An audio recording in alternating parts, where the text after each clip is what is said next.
Good morning, everybody. Thank you so much for coming again. So nice to see you. Seems that I'm already getting familiar with some of you, Cecilia, Patty, Javier, Sherry, Esther, all of the people in the Gompa, Arpita, Brian. So nice to see all of you. So thank you so much for coming. I hope you guys had a good week. This week was the end of the Day of Miracles in the Tibetan tradition. So we had lots of lots and lots of activities here. So it was a busy week. So always good that when we start with a motivation, so we can settle a little bit our bodies and our minds, give some direction to the next 1.5 hours that we're going to spend together. So it's always very important that we try to check where we are, how we are doing. So always good to have a little bit of a, as we say, a calming the mind, focusing the mind meditation. We don't need to spend so much time, but just giving ourselves a couple of minutes, a couple of moments to arrive. For those that came to the Gompa, they had to drive from home. So it's good to arrive not only physically, but also in our minds, in our hearts.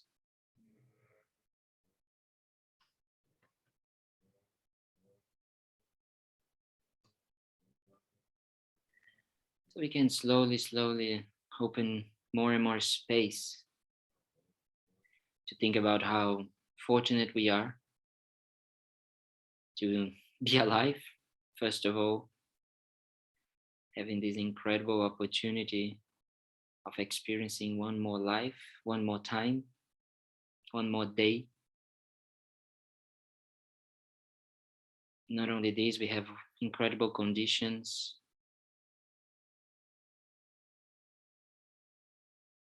We have food, we have shelter, you have friends.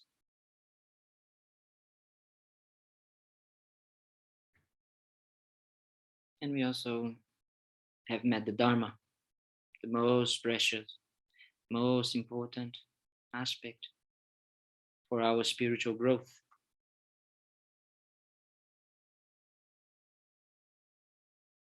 So we are able to understand more about our inner world and how we can develop ourselves in becoming better human beings. So you can create a better world.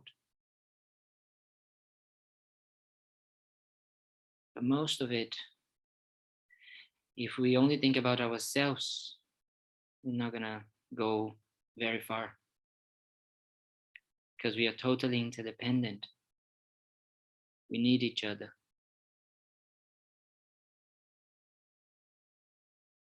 So we try to develop this incredible motivation,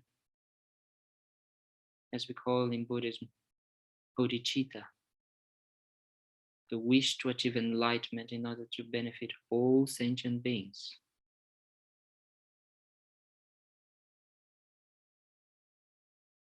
So we develop this mind wanting really to help others as well, because just like us, they're also suffering.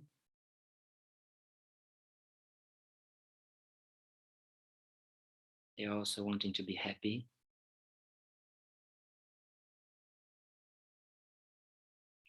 We develop this incredible wish to develop our minds and our hearts in an unconditional way, limitless, so we can be of benefit to others as well. And we're going to try to apply everything that we talk today, everything that we listen, to our own minds, to our own hearts, to our lives. So we can slowly change negative behaviors, develop even more positive behaviors. So like that, benefiting each and every sentient beings that we encounter in our lives.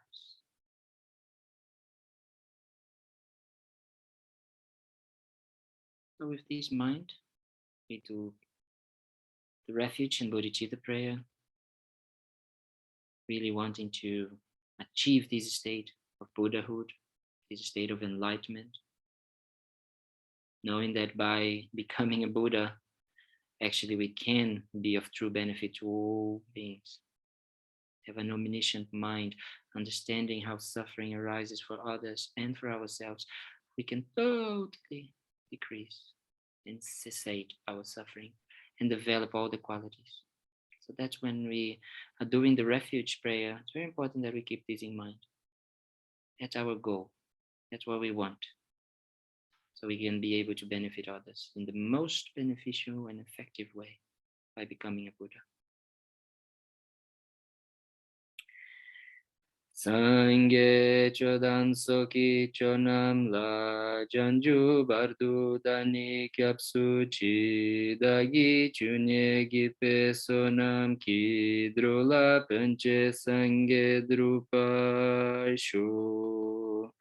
Sangye chodan soki chonam la janju bardu dani kyapsu chi dagi chune gipe sonam ki drola panche sangye drupa sho. I go for refuge until I'm enlightened to the Buddha, the Dharma, and the Supreme Assembly. By the merits I create through listening to this Dharma, may I become a Buddha in order to benefit all sentient beings.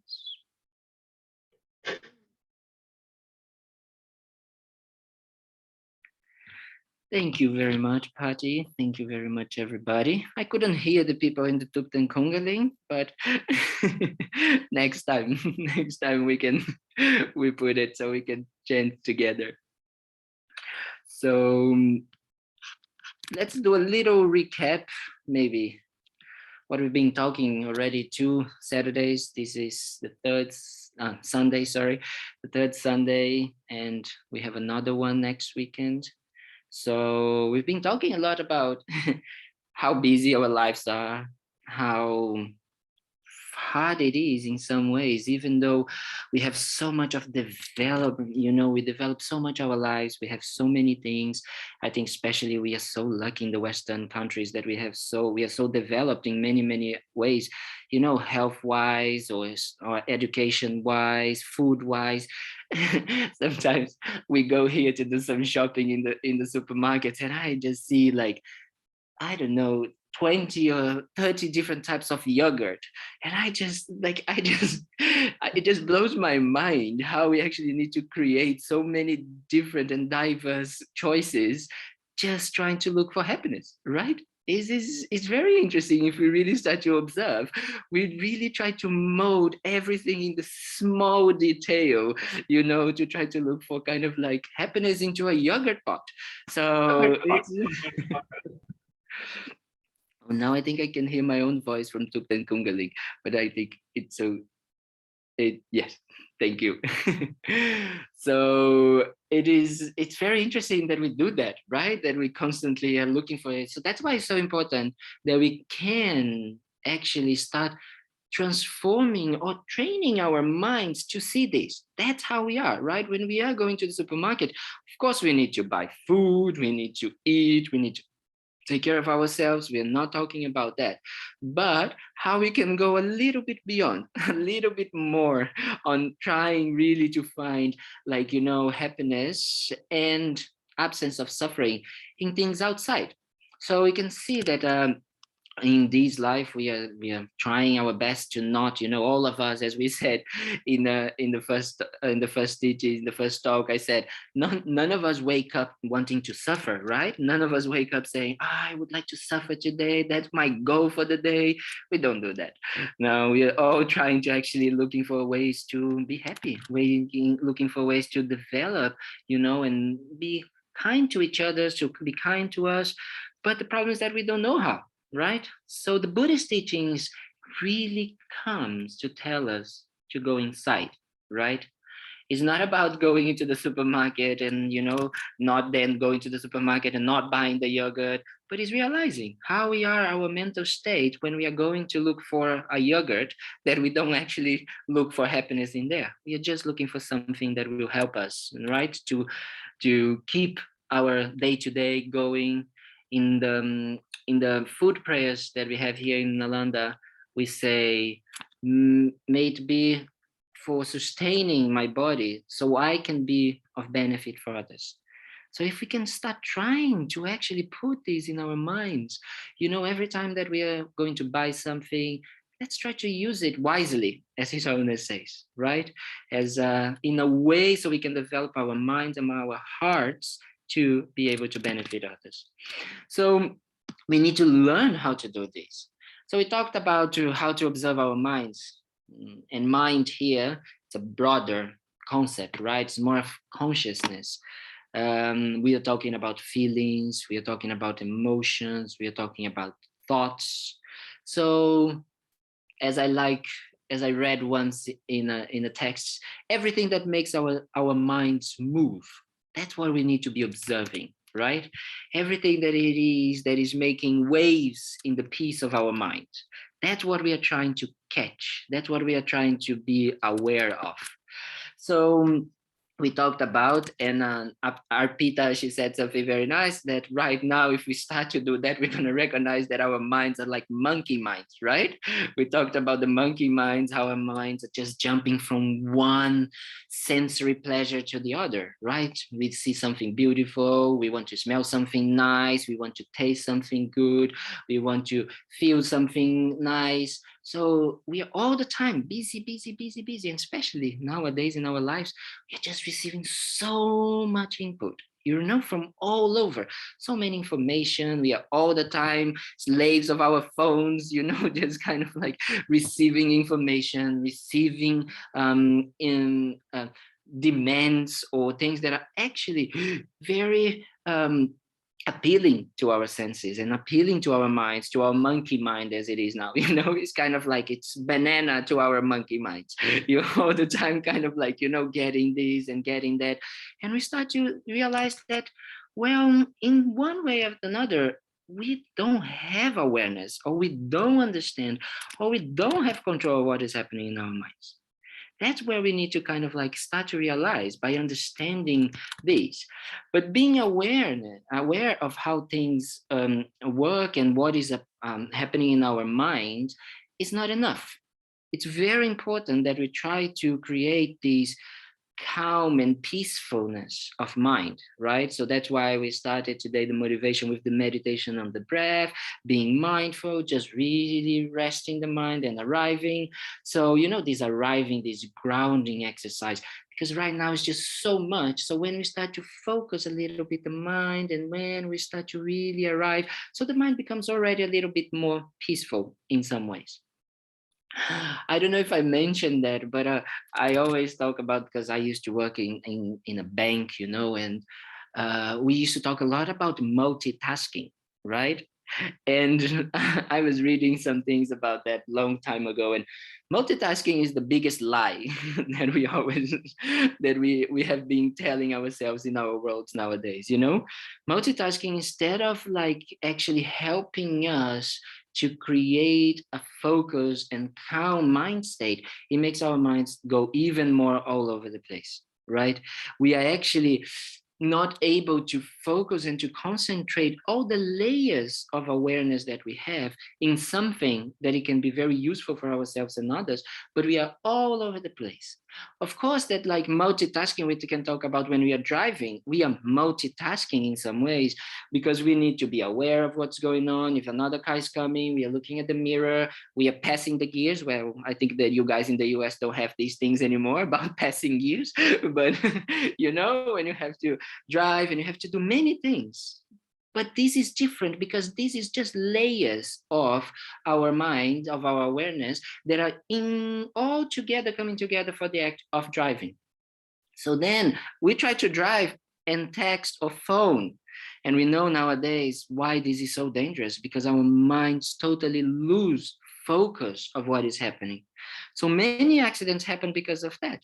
But also we do that with other things, not only when we're driving, but as we talked about, when we are doing the dishes or we are doing something, we are not there. We're just talking about something else, or we are on the phone and doing the dishes and cooking, and we all kind of like know how we try to maximize our time, or really kind of like, oh, I have so many things to do, so let me do this and that and do this and that. So actually we are not doing either one or the other. Our minds is just all over the place. We are not able to keep a peaceful and happy and calm mind to be able to do something in a good direction, let's say like this.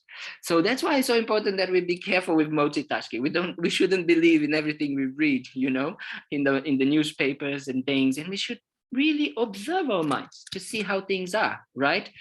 So we were talking that awareness is that in this way is not enough. So we did our homework, right? Not only to observe and to be aware of what is happening, but also we started to stay and acknowledge what is happening in our minds. So we started to realize that we need not only awareness, but we need to develop this safe space so we can understand what is really happening in our minds. So we can understand how kind of like things come up: anger, jealousy, attachment. So we first need to create this space. But once we start to create, we start to see all of these behaviors, let's say. And then we talked about last week about how we call them destructive or negative or non-virtuous behaviors, right? Impatience, we talked a lot about anger, attachment, all of these. And these are all mental states that we develop, and that not only we develop, but it's kind of like it's just in some ways constantly happening in our minds, because they all come from an egoistic point of view, a confused, a ignorant, a disturbing attitude, right, as we call, that is grasping to this solid me, myself, and I.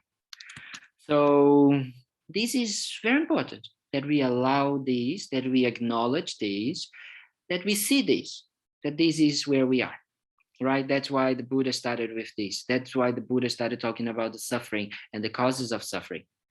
Then we talk about how we can refrain from that, how we can actually stop creating this suffering right now, and how we can actually stop not allowing these mind states to come, right? Because if we follow these mental states, these negative or non-virtual mental states, we are just creating more suffering for ourselves, and we're creating more suffering for others, right? Because even though we might feel that, following these mental states might give us some type of immediate pleasure or momentaneous satisfaction, in the long run, it's just creating more and more damage, because it creates the causes for us to repeat again and again, the causes of us to lose our peace of mind, as we say. So all of these disturbing emotions, right? They are disturbing the peace, the waves. They are like waves in the peace of the ocean of our minds. So we need to be able to not only be aware, not only be able to refrain, but to see that this is happening. So an example of this is kind of like, we can see how these behaviors are negative. Like, for example, we talked about, the different types of body, speech, and mind actions. I didn't go so much because, you all know this much better than I do. So we talked about lying. Well, I would like to today talking about lying, because it's something that I feel that we were talking about with someone. We have the 5 lay precepts, lay vows, right? And then it's like not killing, not stealing, not lying, not sexual misconduct, and not intoxicants. So these are the first layers of vows that we have in order to train our minds to refrain from continue engaging into these negative behaviors. And then we were talking with someone that actually just took refuge and like took these vows, and he said, yes, because you can actually choose, right? You don't need to take all of them once. You can actually see if you want to take 1, 2, 3, which one. And he said, I didn't take lying because for me it's very, very hard.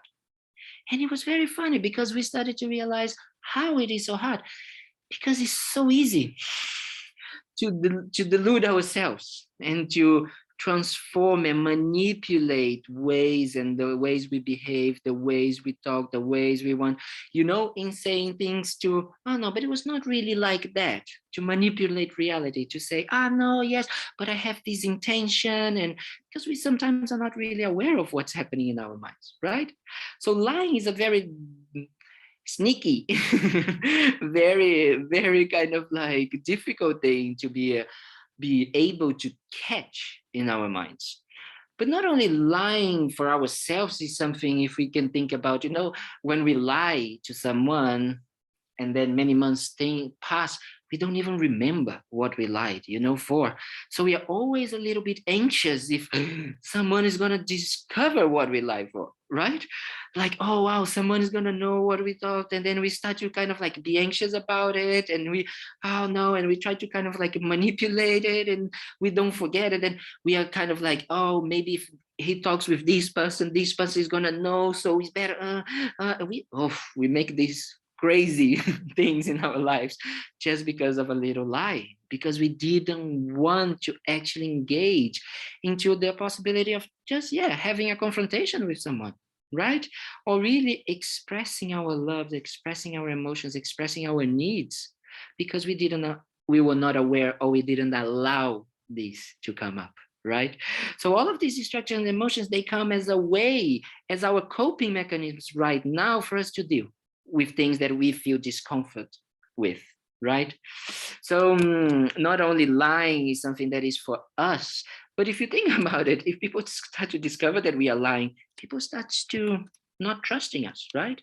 They start to really not wanting to hang out with us anymore, because they don't want to. People don't want that. Like at least I don't like if people lie to me, So we start to not being around. People don't want to be around us. So we start to feel more and more even lonely. If in the first time, actually what we did was because we didn't want to feel lonely in the first time, so we used lying in the way for people to like us. But if we really observe how this lie is actually creating more suffering for us and others, then we can start refraining from that. So this is a little bit of what we've been kind of like talking about. So we talked about refraining, we talked about understanding, we talked about being aware. All of this is great. But Mahayana Buddhism is going to tell something even more incredible. And is one of the things that I love. That is what hooked me into Buddhism, especially the Tibetan Buddhism. It is this idea of that refraining is not enough. We need to also actively engage in not only stopping to create negative actions, but to create positive actions. This is wow. It is so powerful if you really think about it, because it's just not a, like, let's say, passive or kind of like restraining thing, but it's quite the opposite. It's like, wow, putting our efforts, our energy in creating positive feelings, positive emotions, positive actions of our body, speech, and mind. And this is wow, so beautiful, so incredible, so mind-blowing in a way, because we are not used to do this. People don't say us, I don't know, like how it is education in America, but definitely education in Brazil and in Europe, where I studied a bit.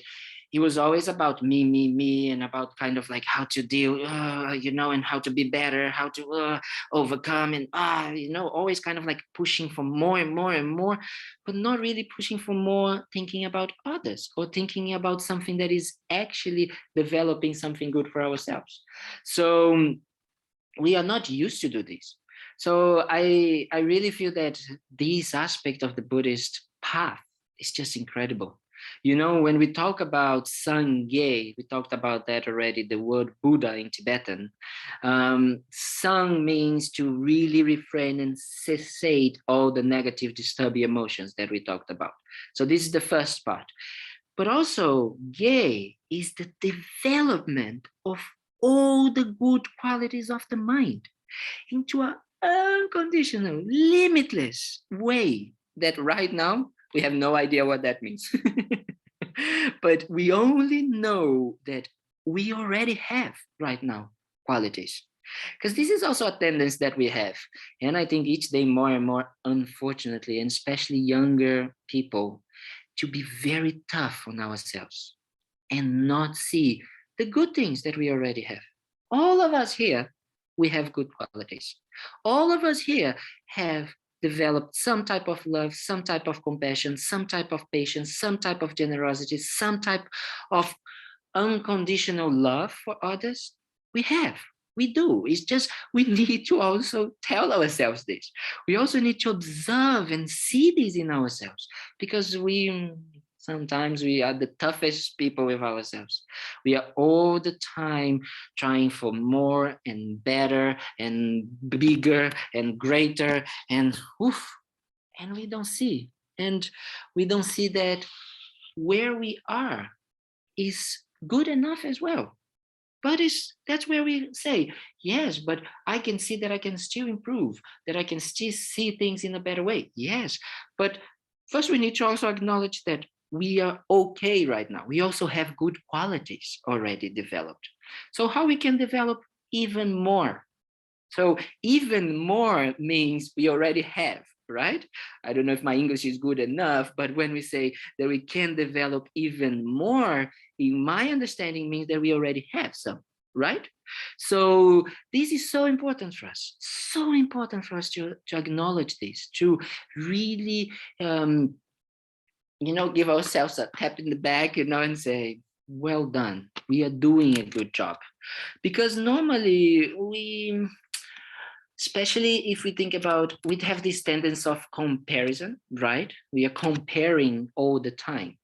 And nowadays we have so much access to so many different people and different information, and especially younger people with the use of social media. They, instead of using to connect, they use it to compare and to, kind of like see how I am not good enough or this person is better. So, we only develop these feelings of not enough, not enough.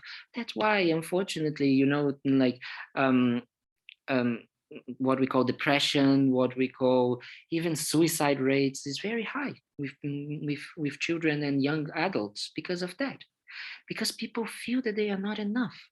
So we really, really need to encourage, but also to create ways in our society to be able to give this idea to people, to say, you are good enough as you are right now, right? Is this phrase that I try to bring sometimes even to the monks here. They call me, the mother of the monks here, because I'm always taking care of them, cooking for them, and taking care of them and all of this. Because I always try to bring this idea to them of, like, we need to love ourselves as we are right now. If we cannot develop this unconditional love from who we are right now, we can never develop more towards others. So this is one of the points that is so important when we talk about this wish to benefit others, this wish to actually, like transform and actively transform our minds in a positive way. We really need to start with us, because otherwise we cannot forget about thinking about others, right? What we start, and then this is one of the problems that sometimes happens a lot in the spiritual path, is that we jump these ideas. We start to hear this, especially when we start to hear the Lamrim, and we start to go through and we start to talk about, the small scope, or when we talk about ethics, and then we talk about refraining and renunciation, and then we are ready to start talking about bodhicitta and benefiting others. So sometimes we just jump from one thing to the other very fast, but we don't give attention to us. And I remember Sange Kadro, she said something once, very, very kind, very, very nice. She said that when we're talking about compassion, when we're talking about love, we need to start with ourselves.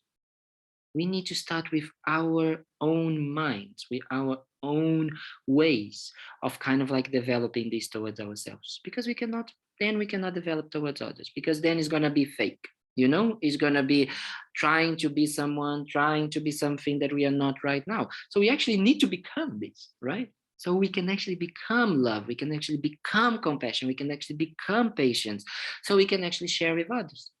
It's this idea, right? We need to first like um, sustain our own little flame, and we can kind of like, slowly give our flame to others, so others can develop their own flame, and then like this we can light the entire world.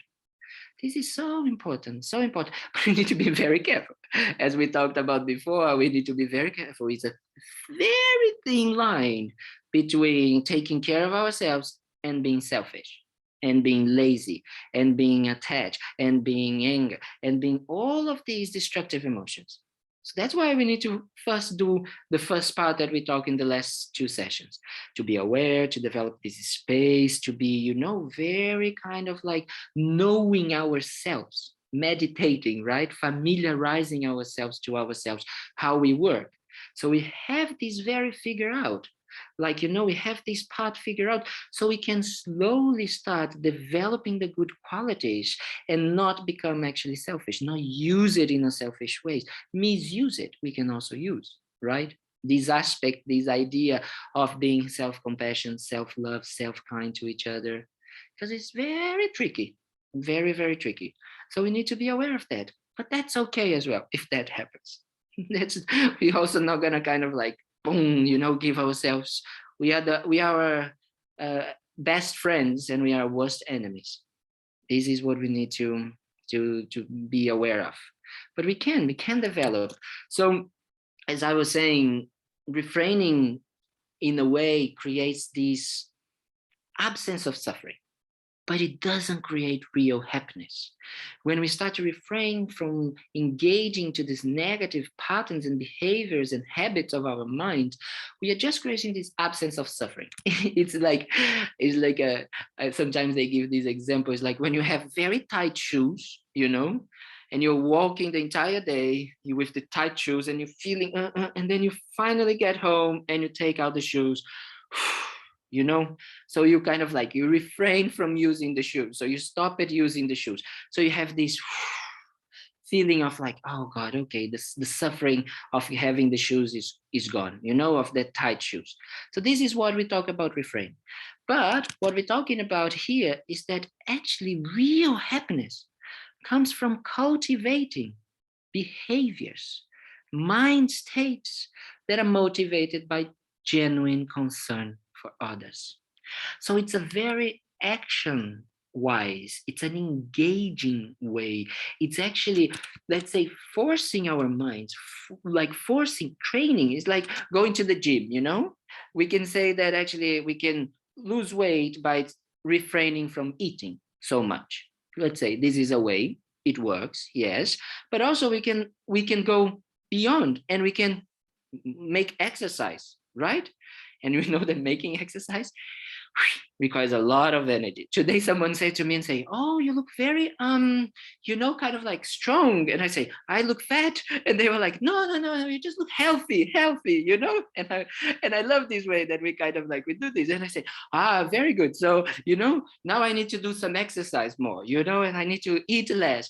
So we just start to see this, start to see how we can actually do these things. Because one thing is refraining, but one thing is actually actively doing something about it. Right? So one of the beautiful aspects is that our minds have this potential to engage into habits that are also positive because we're already doing it now. So that's why we're talking about increasing, they're talking about cultivating, that we are talking about growing, right? Because we already have them now. So we can actually develop more and more and more these aspects of our minds. So when we do, what we have already is these good qualities. So it's up to us what we can do. We can use them or we can kind of like not use them, and not develop them, and this will create more problems for ourselves. Or we can try to use them, develop, cultivate, create new ways to use these positive minds in order to benefit and create more happiness to ourselves and to others. So this is also the same way that we talked about how negative behaviors works in body, speech, and mind. The same way happens with this. Also, we need to be aware of the way we think, that the way that we speak, the way that we act. So all of these, it's a part of a training that we have to develop, or of workout of these, positive aspects that we can develop in our minds, right? So we can see that we can slowly, by observing our minds, we can also see how we are doing this. So, for example, many times, we can see that, like, how we are patient. I think patience is such an incredible, virtuous mind. We can see how we are developing patience. Well, I think on a daily basis, we are developing this. We can see so many ways that kind of like patience is developed. So we can see with those that have children, we have to have a lot of patience with children, because children, they don't have these, let's say, barriers of their wishes and and their wants, and they just want it now. And I wanted this, and I want it now, and I want it this way. And we don't give what they want all the time. We actually, we try to explain, we talk, and then they cry, and then we do something. It's always this kind of like, but we are not, just losing it. So this is already a way that we are developing patience. But we can do this in so many ways. We can see when someone comes to us, and when we are a little bit stressed, or we are running. Here in the monastery, this happens a lot with me. I'm kind of like doing so many days, and then I'm going to when we have a break the teachings, and I just go to the office for a second, and someone just grabs me and say, oh, I have this, and I can talk about this, and we have this project, and I need some money, and I need this and that. And I'm like, I just wanted to go to the loo, thinking in my mind, because I just have a break. And then I just say, okay, let's calm down. Let's not think about only what I want. I can still go to the loo. Let's just try to talk to this person and say, okay, let's give an appointment and let's talk about it. It's a very good thing. I think you're doing great. So, but let's do it, because right now I can't give you the attention that you need. So let's stop a little bit, and then we can go and have an appointment tomorrow and talk about it. How about that? And that's, because people are just in their minds, and they want to solve that problem right now. But then when you come with these calm, relaxed, and open attitude towards them, they immediately say, oh yes, okay, very good, yes, yes, yes, so this person is giving me what I need. So patience is something that is very, not only action, but very wise. We need to be very wise on how to use patience, right? So we were talking about also, like, how patience, it can be just to listen to some people, some friends that are not very well, or people that need to kind of like share. So giving patience, offering our time, it's also very important. It's a very tricky thing sometimes, because we also talk about that maybe just letting people vomit things is not necessarily good, because these also enhancing sometimes negative patterns in their minds, right? So because when people come and they start complaining, because this and this happened, and and we start to kind of like this complaining mode. So it is, we all do, especially I do it at least. So I can see that when we start this complaining mode, not necessarily is a good thing. So we need to be careful that when we are also listening to people, that we are allowing people to talk, but not necessarily just allow them to just, say things that sometimes is a bit negative for them and for others, right? So it's also very important, and being aware of this is also, developing a positive intention, a positive mindset, a positive way of actually making people more aware of their minds, being able to actually decrease this, because this is going to create more suffering. So this is about thinking about others, right? So it's not because maybe you need to be tricky here, because maybe you're not in a good mood and you don't want to listen to other people's problems. So you kind of like start to say, yeah, but better not to talk about this, and then just tries to shut up the person. It's not about that, right? It's actually being kind, being wise enough to see that allowing this person just to, engage a lot and again into a negative mindset is not really positive for them. Sometimes, yes, we can listen, we let that person talk a bit, we listen to them. And especially living in communities, this is the So it always happens, like we always have problems and things. This is the beauty of humanity. We always kind of like have interactions with each other, and then we always having creating problems, and then we solve one problem and then another one comes up, and then and then another one comes up. So incredible. We are so fortunate to be able to train and practice our minds with all of this if we want to transform this, if we want to see this in a positive way. So transforming the mind into seeing things in a positive aspect, in a way that is like, oh wow, actually I can use whatever is happening to me as a way to develop kindness, compassion, love. This is incredible. Then life becomes wow, like a as Rinpoche always says, kind of like everything that comes then becomes a wonderful way to transform our minds.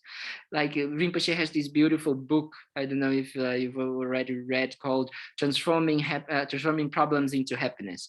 Such a nice book, because he's always saying that problems we're gonna have. It's part of life. It's part of the day to day, especially in a life where we are right now. We're gonna have problems with our work. We're gonna have problems, at home. We're gonna have problems with many different ways. But if we can kind of like develop this way of transforming these negative perceptions, that we are seeing something as negative and engaging our minds in negativities, but engaging actively in seeing things in a positive way, then everything becomes incredible. Today, something very, very funny happened here. One of the monks went to bring one person to the train station, and this person was a volunteer here who had a problem, and he had to leave quite urgently. And then, but the person was driving, the volunteer, and the monk, he was supposed to bring the car back, but the person went inside of the train with the car key.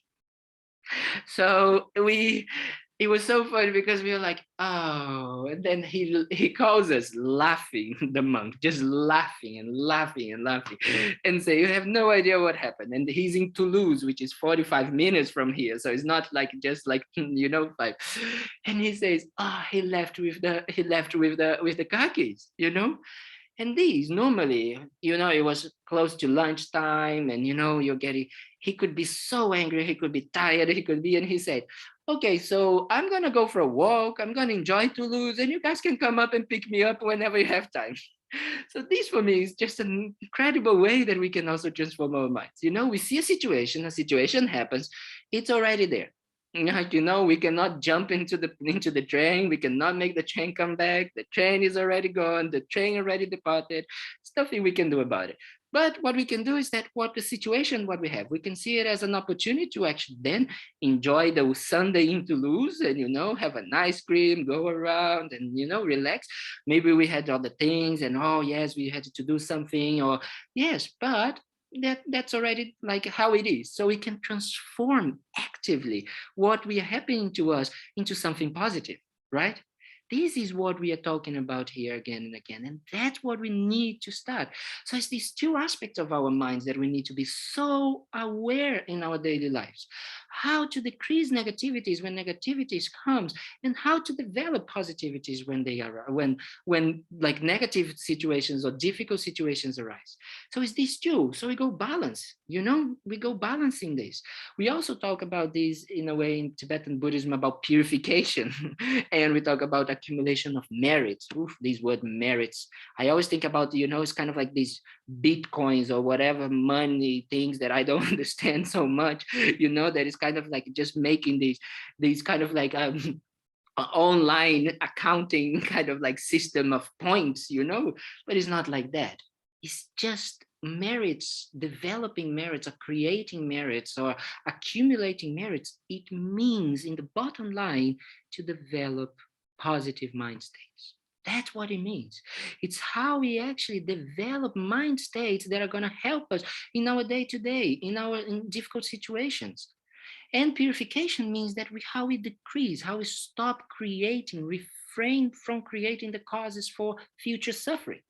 So that's what it means, purification. So we have different aspects, different ways of doing this. I see that sometimes I think you guys do Vajrasattva or medicine Buddha or things like this. They are all very good ways to do that. But it's on a day-to-day lives that we need to bring this and apply this to our day-to-day lives.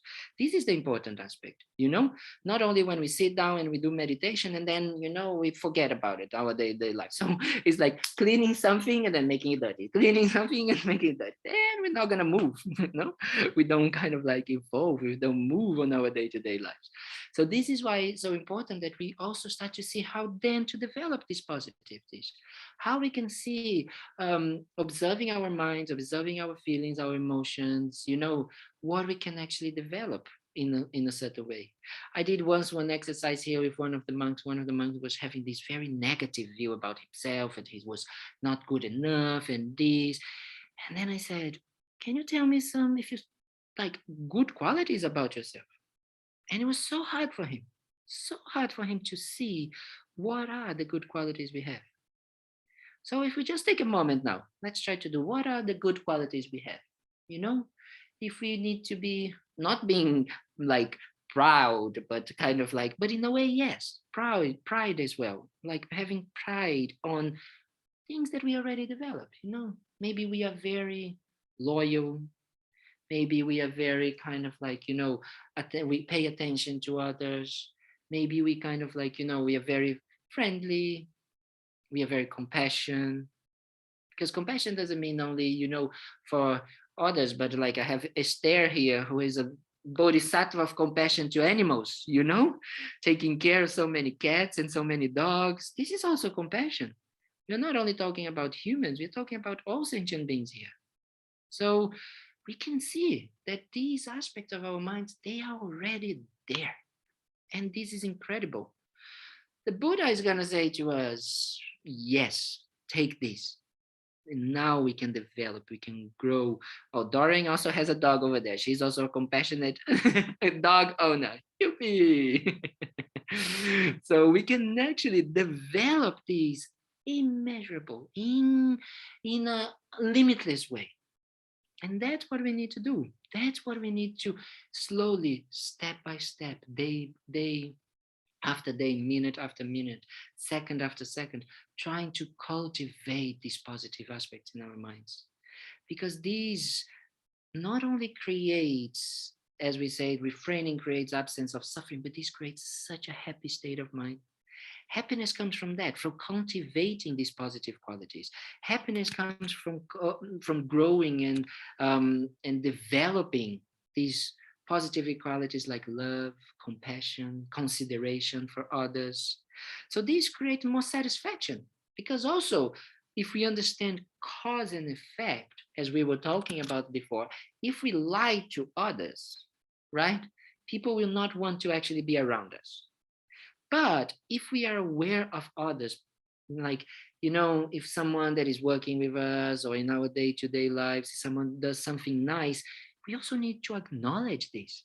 So we also can say, make a comment, say, wow, this is beautiful. This is so nice. Thank you so much.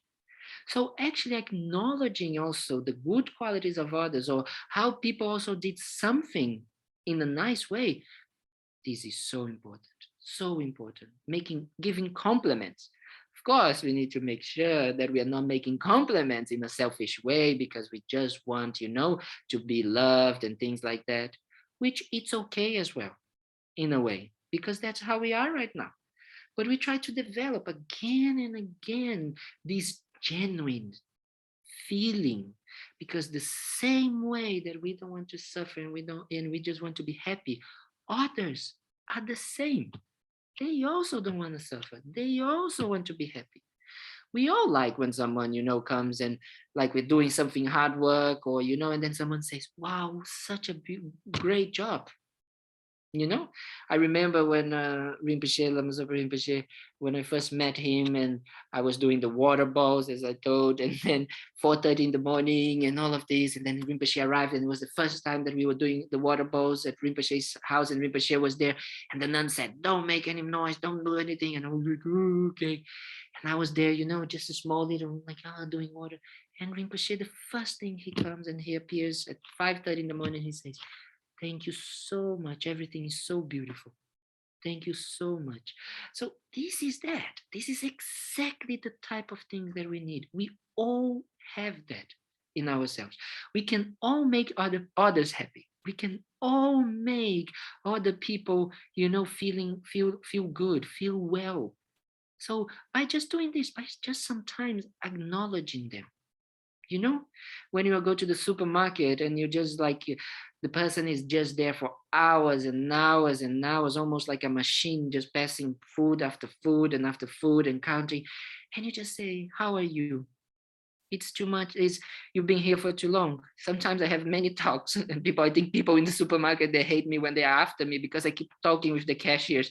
So I always say to them, you're finishing your job or you're starting your job, and then they always say no, and then they say how it was. So people just feel, and then they leave. You can see that they are just feeling a little bit more, happy. And then the next customer comes and they have a smile and they say, that's how we change the world.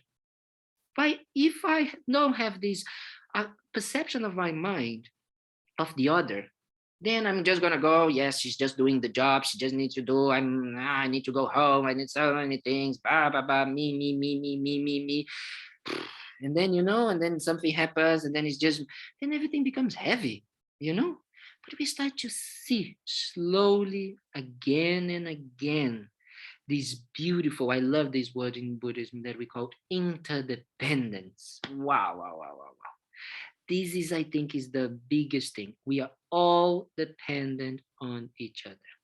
That's something that we need to, I think it is one of the most difficult things. It's a beautiful word, but for us Westerners especially, well, I can only talk about me, we have this tendency of being self-sufficient. I can do it. I am good enough. I pay my bills. I work. I do it. It's me. And then there's so many kind of like ways that we can see that this is just a lie. This is just a conceptualization, a label that we create, because we could never, ever have anything that we have right now in our daily lives without others. And we can start with, you know, just going and having breakfast. All of the things that we are having for breakfast, it was cultivated by others, it was shipped by others, it was sold by others, everything. We could never be. We are totally interdependent and dependent on others. And then all of the other aspects of our lives. If we have our cars, I don't know you guys, but I could never make a car by myself. So a car is totally depending on other people's kindness to us, right? So, we need to move, especially in Florida. I think that we need to use a lot the car to go from one place to the other and things like that. So it's just due to the kindness of others. But then we have this very mindset that sometimes comes like, yeah, but I paid for that. So, I paid. So it's me. I have the power. And yes, you can have the money. But if these people would not do what they are doing, having to study, having to work, having to do many things in order for this to happen, we would not be able to enjoy this. We could have the total amount, be a rich billionaires, zillionaires. And then if we don't have these people doing that, we wouldn't have it. So it's so important that we have this in our minds, that we keep these on a daily basis, that not only us, but others are part of our happiness. We have to cultivate positive aspects and qualities like love, like compassion, but because others, in a way, they are the object in some ways that makes us happy, right? They are the ones who, without them, we cannot be happy. And not only this, we say in the Lamrim, in the path, it's very funny. Rinpoche has these, Rinpoche Rinpoche has these in such a beautiful way, because we always talk a lot about the guru, right? Because the guru is the one who actually gives us the teachings, who show us the path, who actually was able to make us meet the Dharma, because they embody the Dharma. And this is wow, so precious, so incredible. But sentient beings are the ones that actually are going to bring us to enlightenment, because we cannot express or train or develop or cultivate love and compassion if we don't have sentient beings, if we don't have an object to actually share this. So I cannot feel kind of like, love and compassion towards another person if that other person is not there, if the other person doesn't exist. So that's why sentient beings are so important, are so precious. But nowadays we see it as a problem, as another person in front of us, another person that is not allowing me to do what I want, how I want, blah, blah, blah. And we don't see this. We don't see this interdependence. We don't see this actually, this beauty of being dependent on one another. Because if we want to feel love, we need, when we are talking about being in love, we need a partner. We need someone over there so we can actually feel this love. And it's so good to feel love. It's so wonderful to feel this. There's nothing wrong with that. But we need another person. So why we have this in our minds that we don't see this, right? We actually treat people badly, especially the people that are close to us. Right, I always say that those that are close to us is the ones that are gonna receive the first like the first problem that we have when everything starts to become too much, and bah. And I know because I have my mom here again, and poor her, she's always the one who kind of like receives when I have too much. Or the people around us on our lives, on our days, on our work, we having this tendency of but we don't see that actually these are the ones that are being able for us to feel real happiness, because we can develop this compassion, this love, this generosity towards them. So it's very important that we see this interdependence that we have with each other. And we start to kind of like try to clear these misunderstandings, right? Because if we start to see how we developing this creates this incredible possibility for us to be happy and for others to be happy, and our lives become happier. That's what we see. It's kind of like a, a mathematical problem. If we see that developing compassion and treating others well and in a compassionate way will not only make us happy, but I'm going to make other people happy, and this is going to make them also treat you well and others well, then the entire world would change. The entire world would change because of that. That's why each day, especially nowadays, I started to feel this idea of kind of like that compassion, love, or what we call about bodhicitta, that I want to talk a little bit more. It's actually a universal responsibility. We really need to develop this positive mind states. It's not more oh yeah, it would be good. Oh yes, it's nice. No, no, we already went beyond this. We are in a time that we need to understand that the only way for us to develop our lives, develop the world in a positive direction, is by developing a positive mindset in ourselves. So this needs to be really the most important things we're going to do with our lives in the next few years. It's to really engage actively in training our minds in a positive way, in developing positive qualities. His Holiness is one of the Dalai Lama is one of the, like, he has four important, let's say, topics that he's very into, and he's kind of like giving his attention. And the first one is education of the heart. I just love this. I just love this because he's talking about that is they developed with the University of Emory University in the US, what would they call the social emotional ethical learning, learning, SEE learning. It's kind of like a group of people that came together, especially teachers and people from universities, on how to develop ways to train the minds of children from at school level, how to develop these positive qualities. Can you imagine if all of us here would have been having teachings in that school and how to develop, love for our friends, compassion for our friends, instead of say, suck it up, or you don't do this, or all of these ways that people at that time actually had to deal with it. So in this positive way, this active way, it's so important. And the Dalai Lama is saying this all the time now, the importance of developing this, because by developing this slowly in the next few generations, we're going to be able to have more loving, kind, compassionate human beings. And then this idea that in 2022, we have a war going on in Europe, it's just you would never cross. Or that we have problems, that people are killing each other in the streets or having things, or, that we still have starving people. Because it's not a problem of money, as we all know. It's just a problem of intention, of not seeing that by helping others, we are helping ourselves. That's why. It's as simple as that. All the problems come from that, as Rinpoche says. Rinpoche says that all the problems comes for seeing the enemies outside, for seeing things, instead of actually cherishing. He says, cherishing others is the most important and the most beautiful thing we can do. Because the problem is that cherishing ourselves is the creation of our unhappiness and all suffering. So we need to slowly start to shift this perception from me to us, to them. And as I talked in the last talk,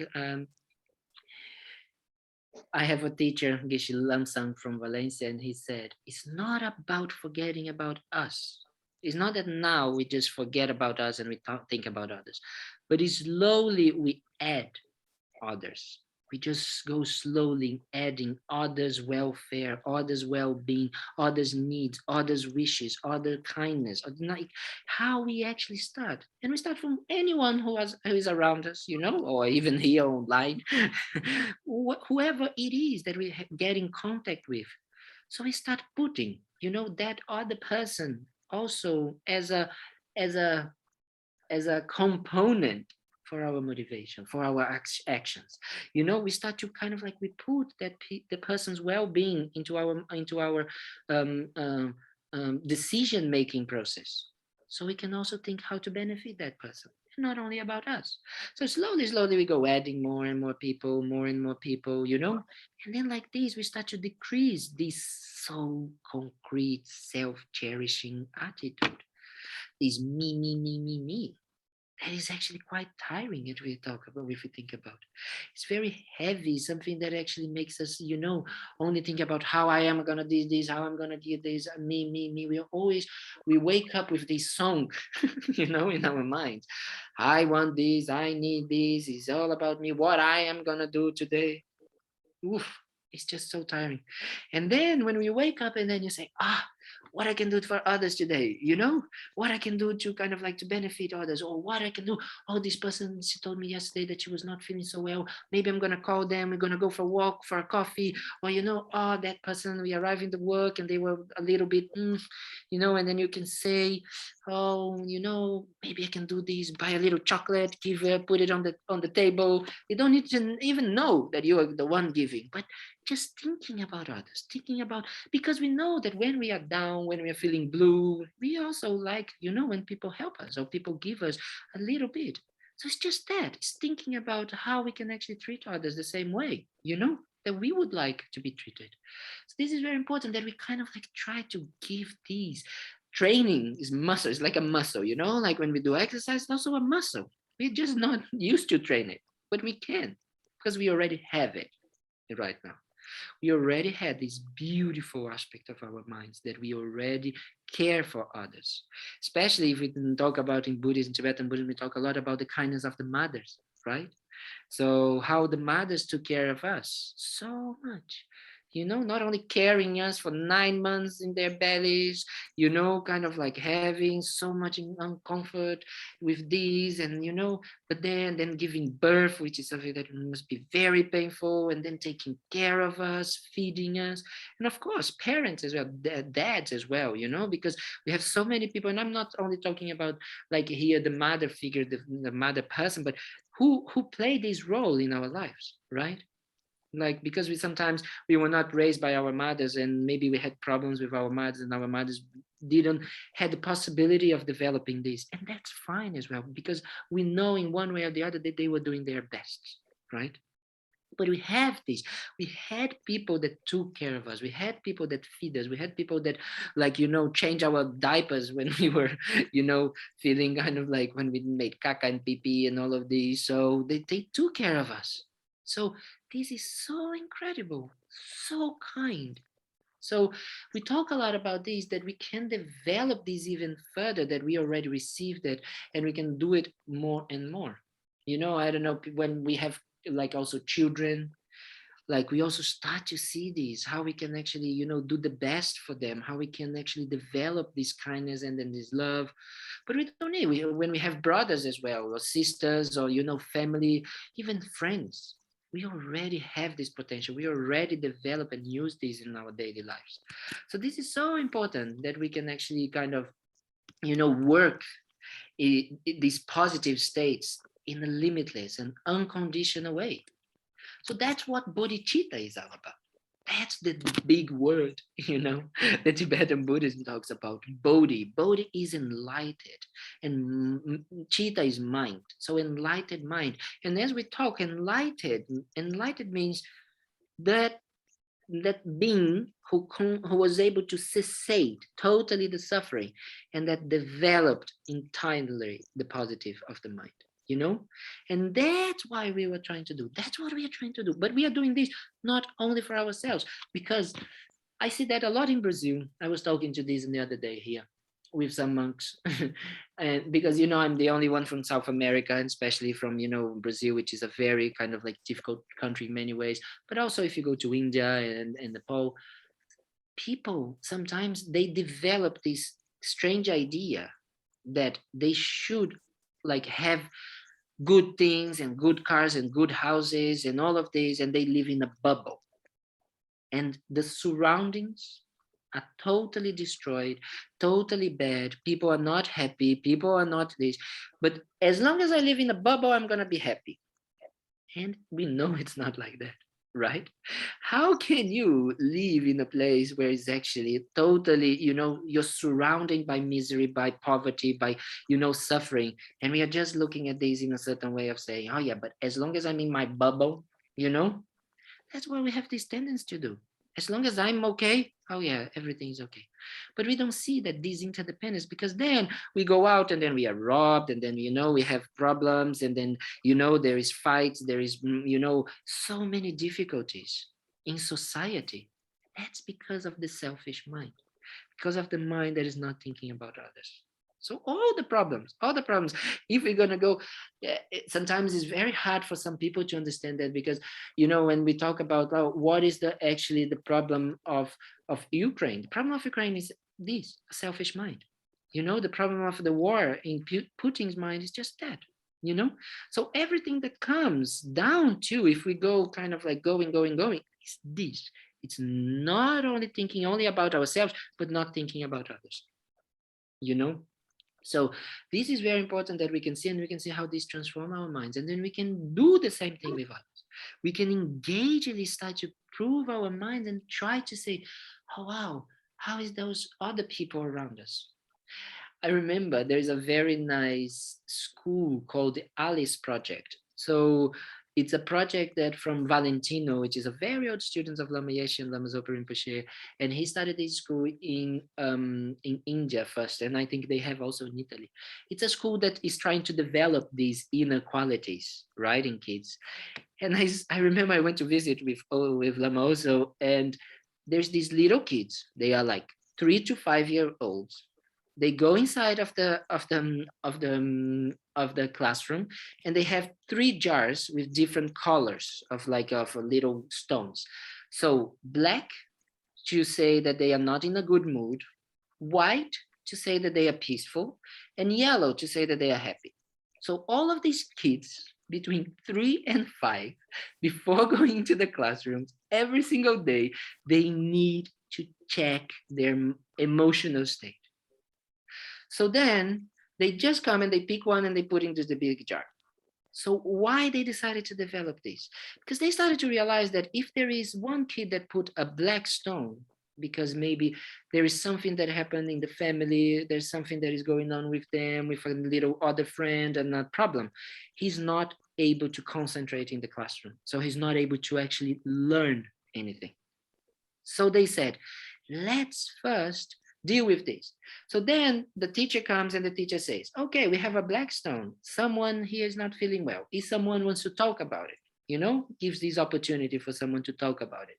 And sometimes people are shy, so the little kids don't talk about it. So then she makes a meditation, or she makes an exercise to increase, to involve that person that is feeling a little bit down into a positive way. So that's what we can do in our daily lives. We can do that with ourselves, and we can do that with others, Like sometimes our partner comes to home with our children, and then they start, and then we are also a little bit like this, and then we engage into, instead of this, we just think about, oh, they have a black stone today. They are having a black stone. Let me try to help them to not feel like this. So then they can start thinking about, because it's very funny when, even if we are with all of these problems, I'm not saying for us to suppress, but if we think about the problem of others, we start slowly to decrease the importance of our problems, right? When we start thinking about the other person's problems, we're like, oh yeah, maybe, no, let me try to help him and like think. And then the problem that was a problem in our minds almost already disappeared, or it lost that concreteness, that it made, because I went to the supermarket and this person, or I was driving and this person cut it in front of me, and then someone comes and says, yes, my grandma is not eating and she's going to pass away, which was happened recently here with one of the volunteers. So we see the suffering. So it's very important that we try to do this, that we try to kind of like also try to listen to other people's problems and think about other people's problems and how to help, because these decrease our own problems. But when we are also feeling our problems, it's so nice. There's a very, very nice meditation that we can do about this, about like, taking the suffering of others into us, right? It's kind of like thinking about that the same way that I'm suffering like this. For example, we discover some very strong disease, or or maybe even when something happens with ourselves, that some a very complicated situation, or someone says something that hurts us.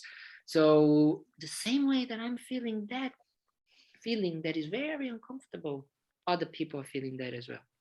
So may all of this suffering that is happening to others be taken. I take everything right now with me, and I just try to put it here. And then I try to give away all the goodness, all the wonderful things that I have, so those people can also be happy. This is a powerful meditation called Tonglen that we can, develop, and I feel that we can do it definitely at home. I'm gonna send it to you guys a little bit how to do it, and then we can do it, because it's such a beautiful meditation. Because first what we do is just we try to visualize. We can. It's three aspects. We're gonna visualize three people, different type of people. One person that we have a lot of problems, so, we are kind of like angry or doing something. The second one is someone that we don't know, like the cashier at the supermarket, or someone that we just pass it on the street, or we go to Starbucks and have a coffee, someone that served us that we don't know. And the third one is someone that we like. So we're going to imagine this person. First, we're going to actually imagine this person sitting in front of us, and we're going to try to develop this beautiful sense of gratitude towards all of the things we have. We're going to try to generate, like increase our positive mind state. So we're going to think about all the incredible people that we've seen in these lives, all of the kindness we received, all the love, the compassion. So we start to really feel very blissful and good, And then we start to really imagine that as black smoke is coming out of this person, and we are taking all of the suffering that this person is having to ourselves, and we are giving back all of these good things, all of these good. So with this, we're exchanging the suffering. Look at this. This is if we're going to think about in a financial way, it's the worst thing ever. We are taking bad things and we are giving good things. But from a realistic and in a Buddhist point of view, this is the best investment we can do. Because by doing this, we can actually develop our lives, and we can create happiness to ourselves and others in a way that is so profound. So we take all of this and we just imagine this light coming towards others. And then we do first with someone that we like, which is very easy, someone that we love that is suffering. So we try to take the suffering and then we just give the good things. And then we do maybe with someone that we don't like, someone that we don't know, and then someone we don't like, which sometimes is very difficult. But this is good. That's how we are training our minds. We are slowly trying to practice exchanging, thinking about others. There's another way to do this as well, which is to do with ourselves. Sometimes we are very tough with ourselves. Sometimes the person that we are not liking, it's actually ourselves. So we can imagine ourselves. We can imagine, Venerable Kalden over there, the Kalden that we are not accepting, the Kalden, the person that we are not liking, the person that we are kind of like, the parts of us that we are criticizing, that we are kind of like not giving love, not giving, kind of like the attention, the compassion, and we put it out there. And we try to exchange this with these parts of ourselves, and we give all of this. And we try to create this space where we can love ourselves entirely, all parts of us. So it's a very powerful, very, very powerful way and method to develop this love, compassion towards others, to try to really train in exchange me for others, to thinking about others. Rinpoche, Lama Zopa Rinpoche said, we could do this every moment of our lives, every single moment, as long as we remember. So I don't know, we are in the line to the bank, or we are doing something, or, we are going, and then we see someone, and then we can see that someone like maybe is struggling, with something, and we just try to do this. Just try, just maybe comes to your mind, maybe I can do this. And then you just see that person and say, oh, I hope that suffering just goes away. And you try to bring it in. And I hope that this person is so happy. So all the problems that they have, that they can overcome all the obstacles. And you can see the peace that brings to your mind. So this is how to be wisely selfish, as the Dalai Lama says. These will create on us a state of calm and happiness and peacefulness that we don't have right now, because we are only thinking about us. So it is how the way to develop this mindset, develop these ways of doing, not only undoing and refraining from something that we are doing right now that disturbs our emotions, but actively. So it is something that is slow. Cultivate these minds, every time that we remember that someone is suffering, and we can do it. Oh yes, okay, let me think about this person as well, and we get out of our problems, of our me kind of like type of thing, and we can think about others, and we can develop. And then we can do this with our bodies, as I say, bringing a chocolate or something, or bringing flowers to someone. And we don't need to do it just like to show that we are doing. Just put it over there, and a little note, for someone. Just so nice, just so nice. Rinpoche says some very funny stories, and we can see as well in our daily lives. Like sometimes when people have problems and conflicts, and we are all the time, no, but he was right, but I'm right, and he wrong, and we start to do this. And the moment that we are able to say, it's not about that, it's not about saying who is right or wrong, it's how this person is feeling is more important. So when we change our attitude towards things, so when we change our way of behaving, then everything changed. Then the situation just, because the person was not, thinking about that you would react like this. So Rinpoche talks about this story that there was these two neighbors, and then, they were fighting, and they were kind of like scratching each other's cars and doing all of these things. And then the person wrote to Rinpoche and say, what can I do about it, this person, and then he said, you gonna buy a very expensive gift and give to him and apologize. And the person was like, me? No, but Rinpoche, I am right, it's not me. And, and then the person was like, okay, I'm gonna do what Rinpoche said. And then he gave this to the person and wrote a note. And the person was so touched. Then now they are best friends. So that's the power of actually actively engaging in a positive act towards others. That's the power of transformation, of a positive mindset. So, but we need to start with us. So then we can think about others. So we can need to start on how we sometimes are also not positively doing things for ourselves, you know? Like laziness is a way that maybe is a very big way that we do for not actually engaging in the positive way, or not taking care of ourselves, not sleeping well, not eating well, not doing all of these kind of like things that we need in order to survive in a good way. So that's how we need to also balance, you know, see how I can actually think about the others, but thinking about myself. Right, so I need to be in a good state. Like, you know, many people need 8 hours of sleep. I don't need. I sleep like 5 to 6 hours a day. So for me it's okay, but I need this. You know, if it's 4 hours, you're gonna see me grumpy, you know, at breakfast table already. You know, so we need to take care of ourselves, knowing a little bit, slowly, trying to also change that. Thinking, okay, so tomorrow I'm gonna sleep more so I can do this, so I can be in a good mood to think about others, so I can actually think how to benefit others. So this is what we need to really transform. That's what bodhicitta means, you know, on a very like daily basis, you know. That's what bodhicitta is. It's about to seeing how developing these mind states of thinking about others benefit ourselves and others, and then we can change the entire world. That's why it is a universal responsibility. That's why we're talking about that we cannot just being passive and refraining from doing things. That's why, you know, the Dhammapada talk about not don't practice no virtuous actions and practice virtuous actions as the second step, as the bodhicitta, as the Mahayana, as the very actively engaging compassionate way. That's what we need right now. We need compassion in action. We need love in action. We need kindness in action. That's what we need. But we need learn to develop first in ourselves. Otherwise, this also becomes another Facebook or Instagram trip. You know, how I am good, how I am bad. And then, you know, me helping others. You be hashtag or whatever they do this, you know.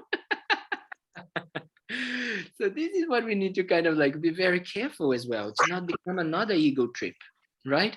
Just not, it's not about us, it's about others, understanding how our happiness comes because of the kindness of others, how we are interdependent, and not that we are so independent and self-sufficient as we think, you know. This is just a grasping a concept, a wrong view of reality. Is just a wrong way of perceiving things. And that's what we're going to talk in the next week.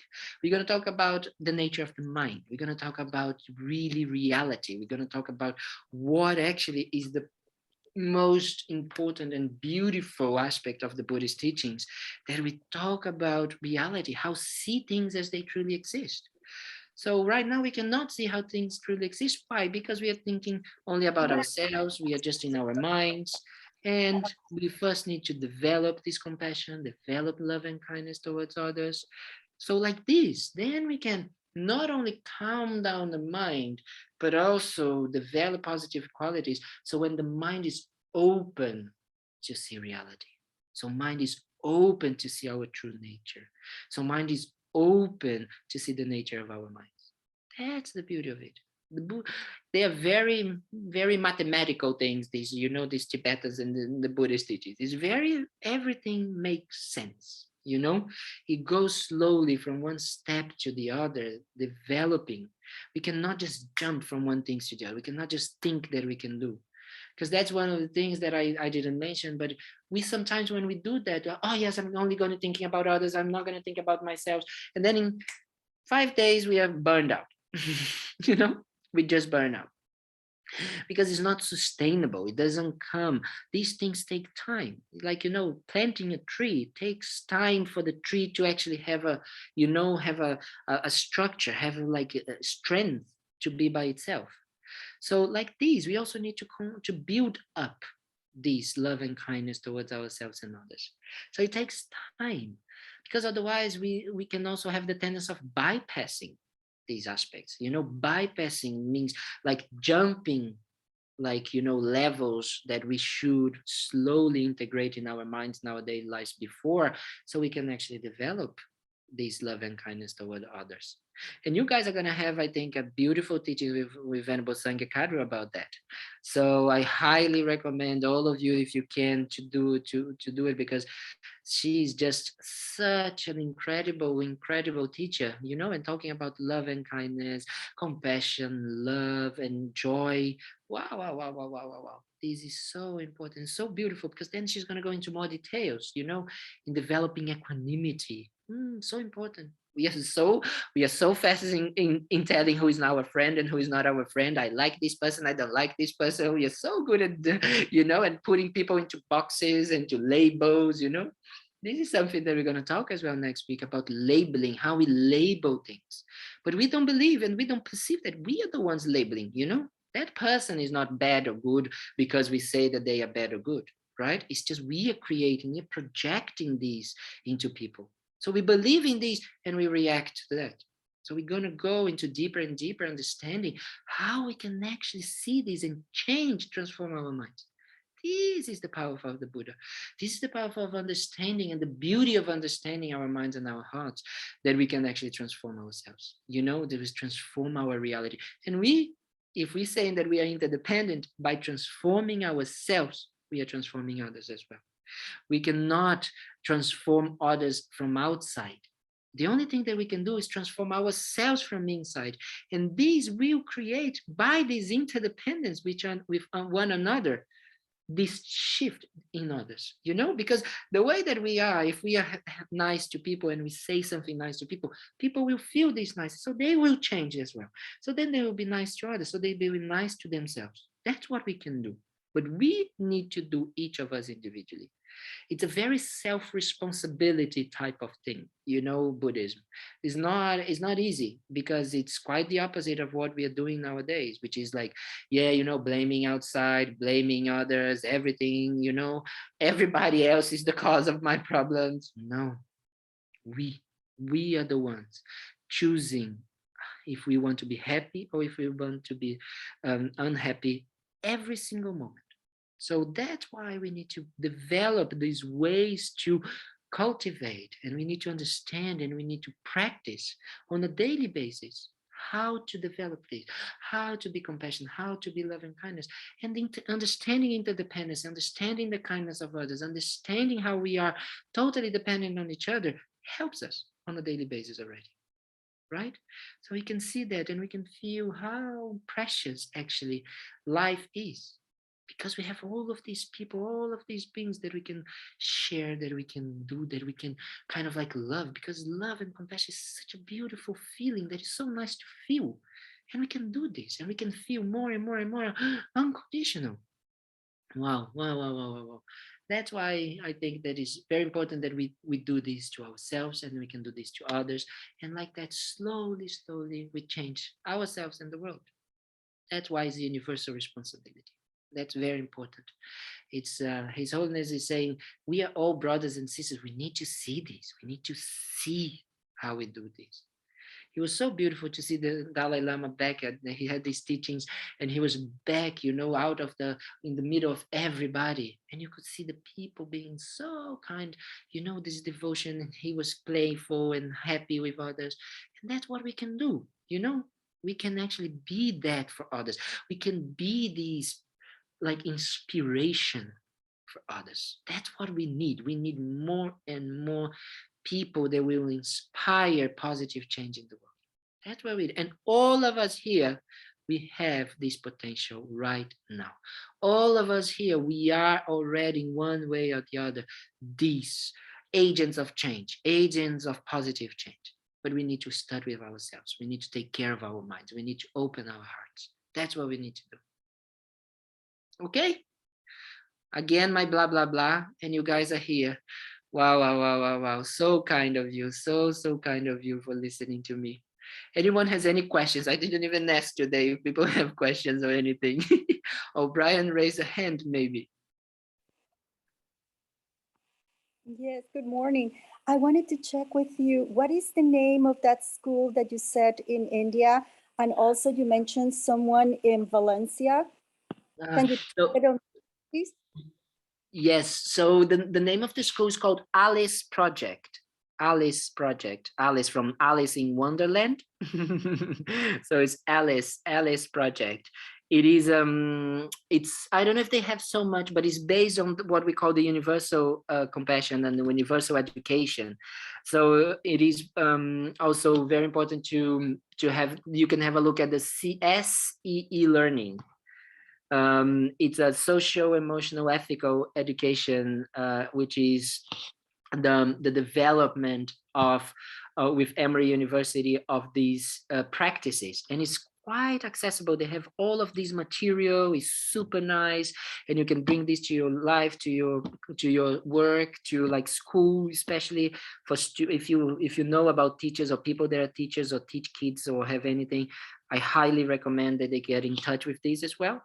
And in Valencia, I can't remember what I talked about in Valencia. I think I talked about, it was the Geshe, my Geshe, the teacher who gave these aspect of this idea of we don't need to actually stop thinking about ourselves, but actually we can think about others slowly. So we add one by one, right? It's not just kind of like jumping from thinking about us to thinking about others. So we slowly add other people concerns on ourselves. I hope that helps. Thank you.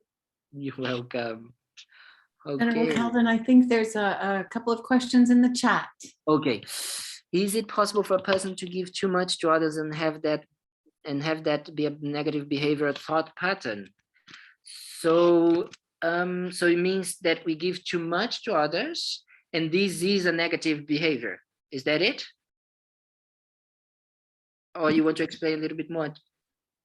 Yes, I wanted to ask you, is it possible for a person to be too giving, to give too much, and have that negative pattern for their lives or the lives of others because they give too much of what they have to other people? This is a very tricky question, because to be 100% honest with you, if we really give with the sense of genuine others, we never give too much. There's not this feeling of giving too much.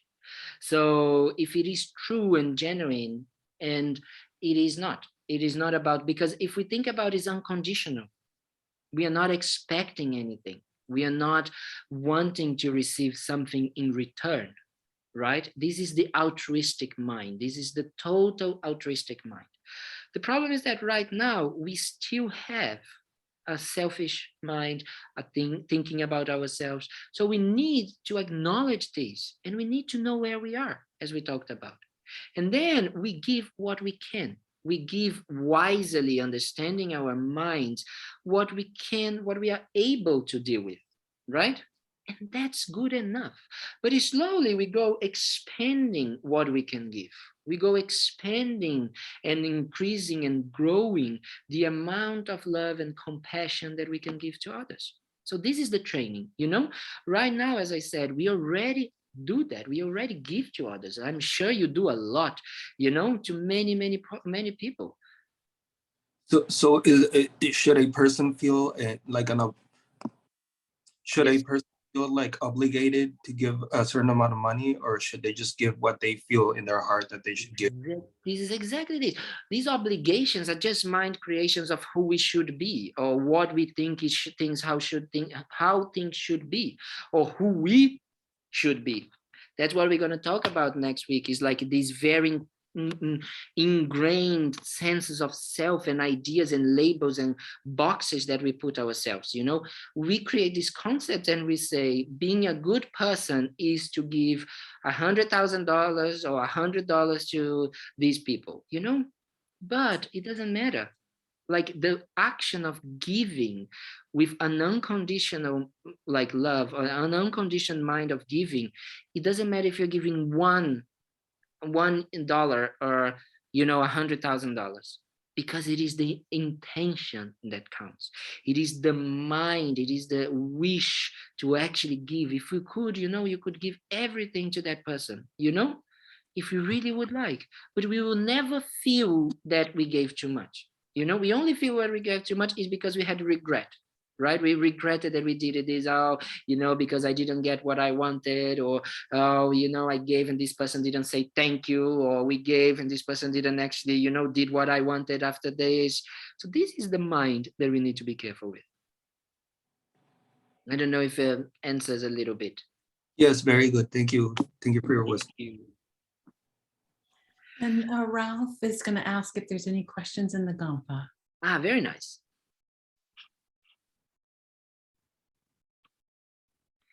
Tupten Kungaling people, No, it doesn't any appear so. questions? Thank you. No. No questions? Okay, very good, very good. I see that also Diana, she asked about, and then yes, Tonglen. I'm gonna send an email to Patty just describing a bit how to do the meditation, and I'm gonna see if I can find a little video, you know, from people that doing this, and you guys can try to do it at home. It's very, very, very beautiful, very powerful. Diana is like, you know, it's one of the practices, right? It's kind of like it's how we start, because right now it's very hard for us how to do this. So it's how we sit down and we take 5-10 minutes of our days about thinking about others, you know, and someone that we have difficulties with, especially when we have a problem, someone so powerful. So we think about that person is just like us, trying to not suffer and to be happy, and we can give everything good that we have to them and take their sufferings. Ooh, this is mind-blowing. It seems like it's a step beyond meta practice, which Yes. where you send the loving kindness, and this is a transference more. That's exactly this. It's kind of like meta is very, in some ways, let's say, one way. Let's say like this. It's kind of like we develop this and then we offer this, right? Tonglen is even more powerful because you're taking on you. So you're taking on you the suffering of others. That's why I'm saying that is a kind of like an active aspect, because it's just not kind of like just, you know, oh yes, doing this. It's actually you're taking on you, and you understand why you're taking this on you, the suffering of others, because just like you, the other person doesn't want to suffer. And if I can myself make this person stop suffering, I know that this person is going to be happy. And that's what I want. I want that person to be happy. Right? So this is kind of like, it's just beautiful exchange. It's a very kind of like, you know, we say in the beginning that we should start, you know, just changing from one hand to the other, you know, something that we like, we just stand in one. Even these sometimes we have difficulties, but really to be able to take suffering to ourselves and give to others, wow, that's so profound. That is very profound. So I really hope, I'm going to try my best to send it to you guys, and then you guys can try to practice, and then next week you can talk about it as well. Because today I just started talking, you know, it's something that I always like is to talk about, you know, bodhicitta and kind of like potential and positive. I always talk, so I talk too much again. So I'm sorry for that.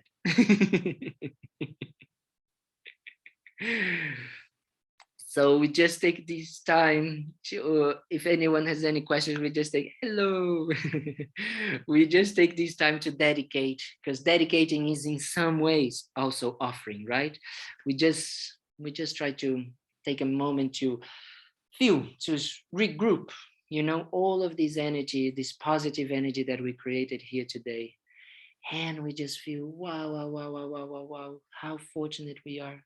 How incredibly fortunate we are to be able to, you know, use our time and effort and energy doing, you know, virtuous activities, thinking about these things, learning ways to do this, to develop, you know, compassion, love, kindness towards ourselves and others. So, so incredible, you know, very rare. We need to know how rare and special it is. And because it is so rare and special, we can also say we wish that all beings could also have this. We wish that all beings can find the ways to be free of suffering and achieve happiness. So that's what we need to dedicate. And the way to do this is by realizing the full potential of our minds to become a Buddha, to actually be able to give it back and guide and show the path for others. So we need to do it ourselves. So we create this positive commitment, this positive energy with ourselves, that we're going to try our best in our day-to-day lives to be able to benefit others and to use this positive potential that we received, that we created here together, so we can benefit others.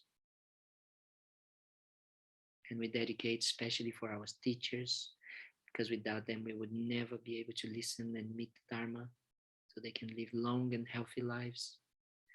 Dedicate to all those beings that were able to make it able for us to have everything that we have. We dedicate for them. It's a beautiful way as well to do, when we are eating, before eating, as I said, just think about all of the beings involved for them, for this food to arrive over here. If you go to a restaurant, the cook, the people who served us, all of the people who bought it, all of it, all the chain. Wow, wow, wow, wow, wow. So many hands, so many efforts, so many energy. So we offer to them this positive that they can also be happy and totally free of suffering. And like that, slowly, slowly, we train our minds, we open our hearts, so we can also be of benefit to all sentient beings. Thank you very, very much. Have a wonderful Sunday and a wonderful week. Thank you, Venerable Thank Kalden. We look forward to next week. Thank you so much. Everyone, feel free to unmute and Thank you. you. thank you. Thank you. Thank Thank you so Andy. much. Thank It you, was So Ryan. much. Thank you, Arpita. Thank you, Dorn. Thank you, Brian. Thank you, Vanessa. Thank you, Esther. Thank you, Tupten Kungaling people. And thank you, Pachi and Cecilia. Thank you, Mommy. Javier, Sherry. Thank you so much. See you next Sunday. you. Bye. See you next Sunday.